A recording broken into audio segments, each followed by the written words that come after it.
very revealing day. As you see, their case is totally falling apart. Instead of being in New Hampshire, instead of being in Wisconsin, and all the different states that we wanted to be in, we're not able to be there because we're stuck in this trial, which everyone knows is a hoax. Of course, that's former President Trump blasting his New York City hush money trial. That's on the very same day that former porn star Stormy Daniels took the stand for the first time.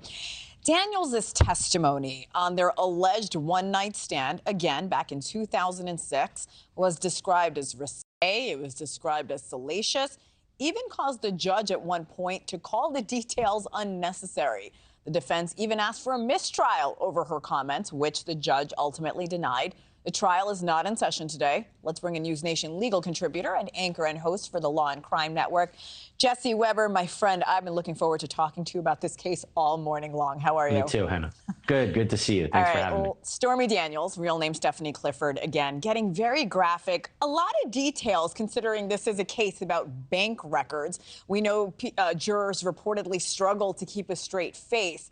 But what does it mean from a legal perspective, with all the salaciousness aside? I think if you put all of those salacious details to the side, her testimony is only relevant for one concrete issue, and it's this. She had an affair with Donald Trump, and the details were so bad, he didn't want it to come out. And this is the most important point.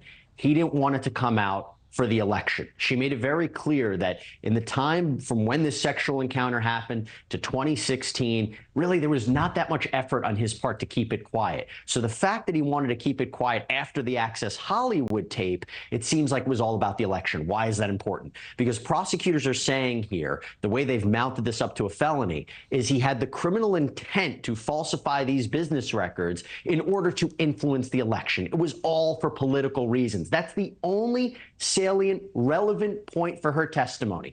Everything else, I don't think matters. And I think there's an argument to suggest that maybe Donald Trump's team should stop cross-examining her. Just accept it. Accept there was a sexual encounter. Accept there was a payment. This has nothing to do with the actual business records that were allegedly falsified. And so with all the details and all the salaciousness and all this, I think none of that's relevant. Could it be a problematic testimony for Donald Trump? Is the jury going to hear all these details and be like, you know, now I feel a different way about him? I think they make a good argument, but in terms of the legal issue here, it's only important for one reason. We know the judge even admitted that some of the things Stormy Daniels said that the jury shouldn't have heard. It was unnecessary. Do you think it was smart for the defense to ask for a mistrial? And why do you think the judge denied it, even admitting that Stormy Daniels probably shouldn't have said a few of the things that she said?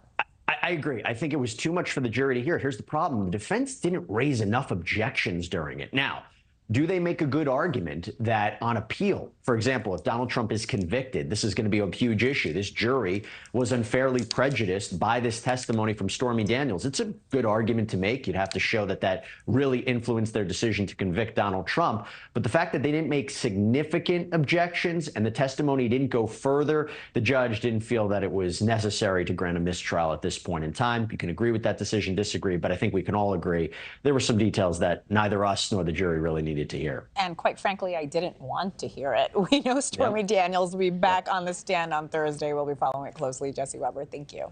Thanks for watching, everybody. Go to joinnn.com to find NewsNation on your television provider. Also, don't forget to click that red subscribe button below to get more of NewsNation's fact-driven, unbiased coverage.